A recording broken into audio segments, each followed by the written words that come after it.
Assalamualaikum warahmatullahi wabarakatuh. Jumpa lagi dengan pelajaran Bahasa Indonesia kelas 9 bersama saya Abdul Wahid. Baik, ini kita sudah memasuki materi bab yang ketiga tentang cerpen. Ya, pembahasan kita hari ini adalah tentang cerpen. Sebelum kita melangkah lebih jauh tentang materi, saya berharap kalian semua dalam keadaan sehat dan kita semua bisa segera bertemu dalam pembelajaran tatap muka yang insya Allah semester 2 kalau tidak salah kita laksanakan. Baik, materi tentang cerpen sudah barangkali di SD sudah pernah dibahas, atau kalau memang belum akan saya jelaskan terlebih dahulu. Jadi cerita pendek atau disingkat cerpen, ya, cerpen itu kependekan dari cerita pendek. Itu adalah sebuah cerita yang awal mulanya timbul atau ada itu karena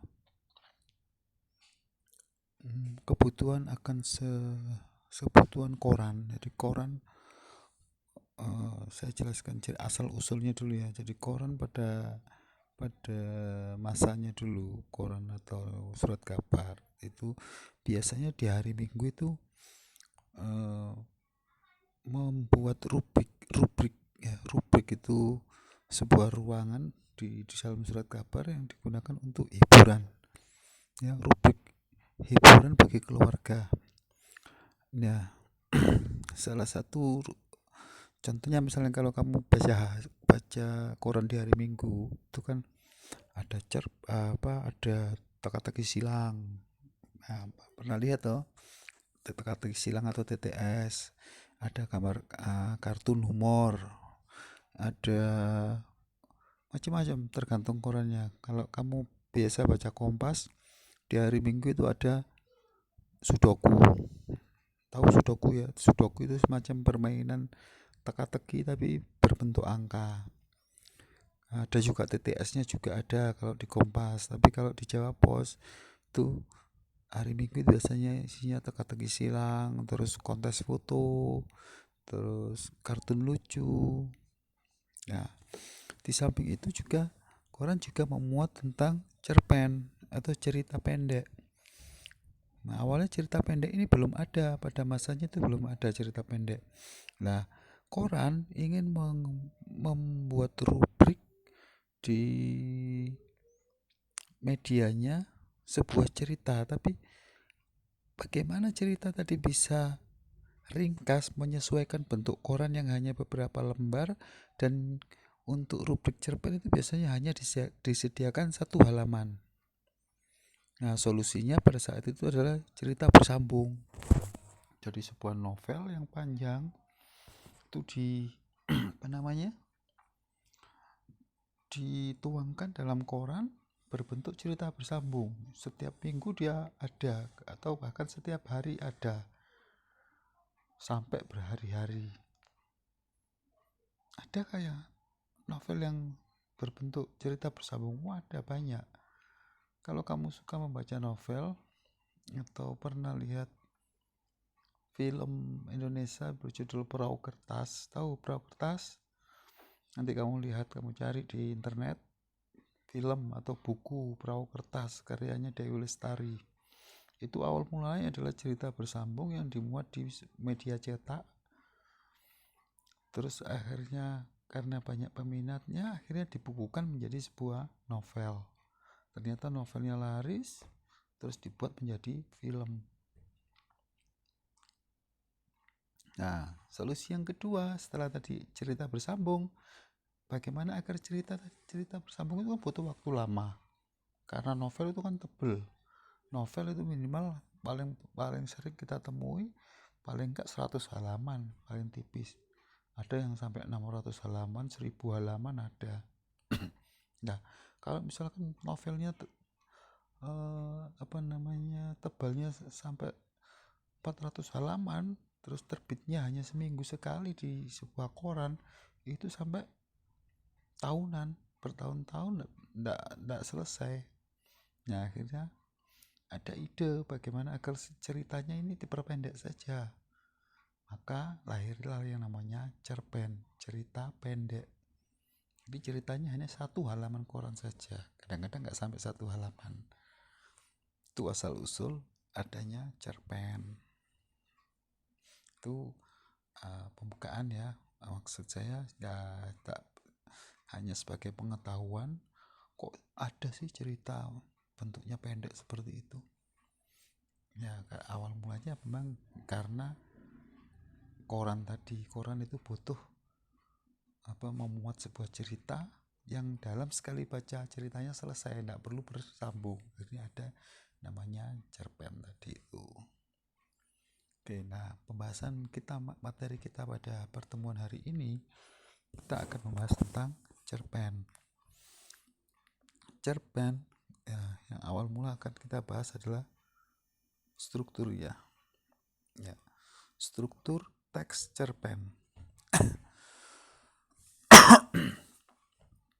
Struktur teks cerpen nanti sambil kamu lihat di LKS ya.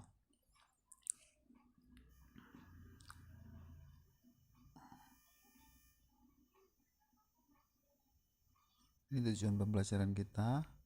Nah, struktur teks cerpen itu ada 4. Itu kalau strukturnya. Nanti beda, ada yang namanya unsur intrinsik, ada yang namanya struktur. Kalau struktur teks itu apa ya? Bagian-bagian dalam teks cerpen itu apa saja? Bagian-bagian dalam teks cerpen. Tapi kalau unsur intrinsik itu adalah unsur-unsur atau bagian-bagian yang harus ada dalam sebuah cerpen sehingga dia bisa menjadi sebuah cerita. Apa saja? Nah, yang akan kita bahas terlebih dahulu dalam hal ini adalah unsur intrinsiknya dulu ya. Nanti kalau strukturnya itu ada 4, kalau unsur intrinsik ada 5 kalau tidak salah. Apa saja? Ada tokoh ya. Sebuah cerpen itu mesti, kalau kamu mau membaca sebuah cerpen harus ada yang namanya tokoh. Siapakah tokoh itu? Tokoh adalah orang-orang ya, bisa orang, bisa hewan, tergantung ceritanya. Kalau ceritanya tentang hewan ya berarti tokohnya hewan. Orang-orang yang terlibat dalam cerita tersebut, baik terlibat secara langsung maupun tidak langsung, baik yang perannya sebagai pemeran utama maupun yang pemeran pembantu, dia disebut tokoh. Nah, nanti ada tokoh utama, ada tokoh pembantu. Itu berdasarkan peranannya. Tokoh dibedakan menjadi 2, ada 3 sih. Berdasarkan peranannya dalam cerita, tokoh itu dibedakan jadi 3. Ada tokoh utama, ada tokoh pembantu, ada figuran. Nah, kita bahas satu persatu ya. Tokoh utama itu adalah tokoh sentral, tokoh pusat. Maksudnya bagaimana, Pak? Maksudnya begini, tokoh utama itu orang yang selalu selalu terlibat dalam cerita. Jadi contoh ya. Contoh misalkan kalau kamu sering melihat film SpongeBob, ya pasti ya kamu suka atau paling tidak pernah melihat film SpongeBob SquarePants. Nah, tokoh utamanya itu siapa? Pasti kamu mau menjawab tokoh utamanya adalah SpongeBob. Apa ya, dari judulnya saja kelihatan, judulnya SpongeBob SquarePants. Oke, dari judulnya memang kelihatan. Tapi bagaimana kalau dilihat dari peranannya? Nah, tokoh utama itu adalah tokoh yang menjadi pusat cerita. Karena dia menjadi pusat cerita dalam serial-serial SpongeBob, kamu lihat, misalkan pada saat itu serialnya berhubungan dengan Tuan Crab. ya berhubungan dengan Tuan Crab, pasti ada SpongeBob di situ, ya kan? Ada SpongeBob, ada Patrick. Kadang-kadang Patrick tidak ada karena dia bukan tokoh utama. Ada Squidward. Nah, terus di lain cerita, eh, apa namanya? Judulnya tentang Barnacle Boy. Tahu Barnacle Boy. Nah, pasti di situ ada SpongeBob. Sedangkan tokoh lain belum tentu tidak ada. Belum tentu ada. Misalkan Tuan Crab belum tentu ada pada saat episode Barnacle Boy, tapi SpongeBob mesti ada toh. Terus atau episode bersama siapa itu yang ada rumah kacanya itu, lupa saya. Hmm, yang tupai itu yang jadi tupai.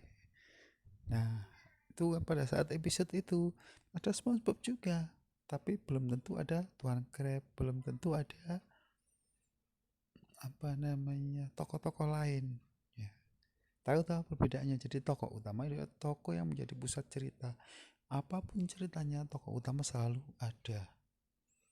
Nah, kalau kita sering apa namanya mengistilahkan tokoh utama itu sebagai lakon. Lakon apa? Lakon di siapa? Di musuh nih. Itulah tokoh utama. Itu berdasarkan peranannya tokoh dibedakan menjadi 3: tokoh utama, tokoh pembantu, dan figuran. Kalau tokoh pembantu itu adalah tokoh yang fungsinya membantu tokoh utama. Nah, kalau contohnya dalam film SpongeBob, tokoh pembantunya ada Tuan Crab, ada Squidward, ada Patrick, ada Barnacle Boy, ada Plankton, dan macam-macam. Itu tokoh pembantu. Nanti tergantung episodenya. Kalau episodenya tentang apa namanya mencuri resep, ya berarti nanti tokoh-tokoh yang muncul ya biasanya Plankton, terus Tuan Crab, ada Squidward. Belum tentu yang tokoh lain muncul. Misalkan anaknya Tuan Crab itu yang hiu itu belum tentu muncul karena dia hanya tokoh pembantu. Paham ya? Nah, selanjutnya adalah figuran.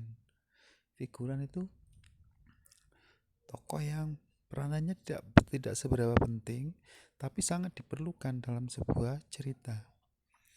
Dia istilahnya kadang-kadang tidak tidak tidak mengucapkan dialog, kadang-kadang hanya bersiliweran, hanya ada di dalam background film, tapi perannya sangat penting. Misalkan setting cerita setting cerita di pasar. Seperti yang kita ketahui, pasar itu kan mesti ramai tuh, banyak pedagang, banyak pembeli. Nah, di situ diperlukan figuran adalah orang-orang yang berdagang atau orang-orang yang berjual beli untuk meramaikan atau untuk menyesuaikan setting cerita, bahwa ini settingnya di pasar, maka harus ada orang yang jual beli, ada pedagang, ada pembeli, ada tukang parkir lah. Itu namanya figuran. Dia tidak berdialog, hanya pokoknya rame lah, menyesuaikan settingnya. Paham ya? Nah, itu yang tokoh berdasarkan peranannya.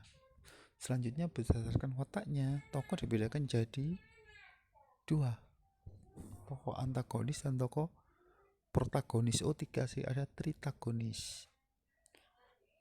Bagaimana tokoh antagonis, tokoh protagonis? Ya, berdasarkan wataknya. Kalau tokoh antagonis itu tokoh yang mempunyai watak jahat, antagonis. Jadi istilahnya mungsuni. Kalau film action mungsuni, kilo mungsuni tokoh antagonisnya. Nah, kalau protagonis itu adalah tokoh punya sifat baik.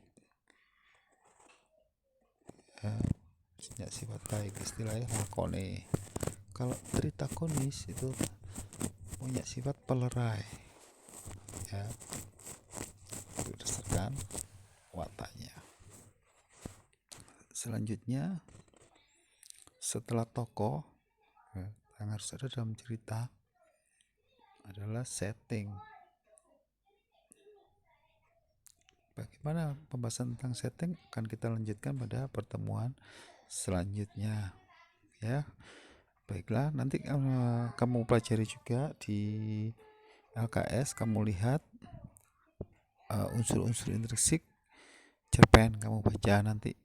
Setelah itu untuk pertemuan selanjutnya nanti kita bahas unsur-unsur yang lain, baru nanti struktur teks cerpen, ya, unsur intrinsik dan struktur teksnya itu nanti kita bahas lagi.